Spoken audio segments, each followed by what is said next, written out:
Dalam nama Bapa dan Putra dan Roh Kudus. Amin. Bacaan hari ini diambil dari Injil Lukas bab 9 ayat 57 sampai 62. Ketika Yesus dan murid-muridnya melanjutkan perjalanan mereka, berkatalah seorang di tengah jalan kepada Yesus, "Aku akan mengikuti engkau kemana saja engkau pergi." Yesus berkata kepadanya, "Serigala mempunyai liang dan burung mempunyai sarang, tetapi Anak Manusia tidak mempunyai tempat untuk meletakkan kepalanya." Lalu ia berkata kepada seorang lain, "Ikutlah aku." Tetapi orang itu berkata, "Izinkanlah aku pergi dahulu menguburkan Bapakku." Tetapi Yesus berkata kepadanya, "Biarlah orang mati menguburkan orang mati, tetapi engkau pergilah dan beritakanlah kerajaan Allah di mana-mana." Dan seorang lain lagi berkata, "Aku akan mengikut engkau, tetapi izinkanlah aku pamitan dahulu dengan keluargaku." Tetapi Yesus berkata, "Setiap orang yang siap untuk membajak tetapi menoleh ke belakang tidak layak untuk kerajaan Allah."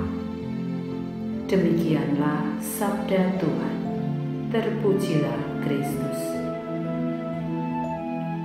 Bapak, Ibu, dan anak-anak yang terkasih, ada sebuah lirik lagu di mana salah satu baris berbunyi, "Mengikut Yesus keputusanku." Lirik lagu ini diambil dari kata-kata yang diucapkan seorang lelaki yang berasal dari Assam, suatu desa di timur laut India. Setelah menerima Kristus, kepala suku Assam memaksanya untuk meninggalkan imannya. Namun ia berkata, "Mengikut Yesus keputusanku." Sungguh ajaib. Keputusan iman lelaki itu membawa kepala suku dan penduduk desa tersebut bertobat dan mengikut Yesus. Bacaan hari ini bercerita tentang reaksi Yesus terhadap keputusan para murid yang bertekad mengikutinya. Pertama, pengakuan mengikut Yesus bukan hanya berarti kesediaan mengikutnya, tetapi menerima semua konsekuensi saat mengikutinya dengan sikap teguh dan tidak goyah, meskipun kenyataan tidak sesuai harapan. Inilah makna yang terdalam dalam perkataan Yesus, "Sebab Anak Manusia tidak mempunyai tempat untuk meletakkan kepalanya." Kedua, panggilan mengikut Yesus berarti kesediaan melepaskan diri dari segala keterikatan pada hidup yang lama, menyangkal diri dan memberi diri bagi pelayanan. Sayangnya, saat Yesus memanggil, banyak orang yang berdalih karena masih terikat pada hidup lamanya.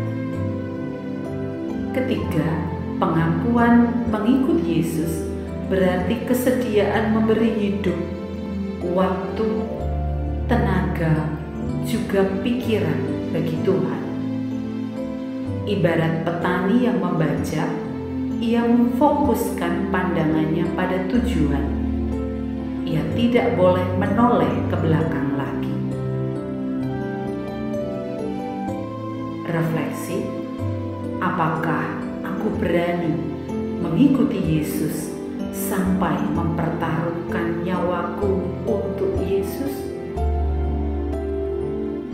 Marilah berdoa.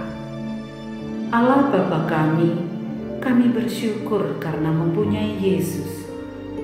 Ajarilah kami untuk berani berubah untuk lebih baik lagi. Tuntunlah langkah kami agar di dalam pergumulan kami tetap setia dan tepat tekun tanpa syarat. Doa kami ini kami sampaikan kepadamu dengan perantaraan Kristus Tuhan kami. Amin. Kemuliaan kepada Bapa dan Putra dan Roh Kudus, seperti pada permulaan, sekarang, selalu dan sepanjang segala abad. Amin. Dalam nama Bapa dan Putra dan Roh Kudus. Amin.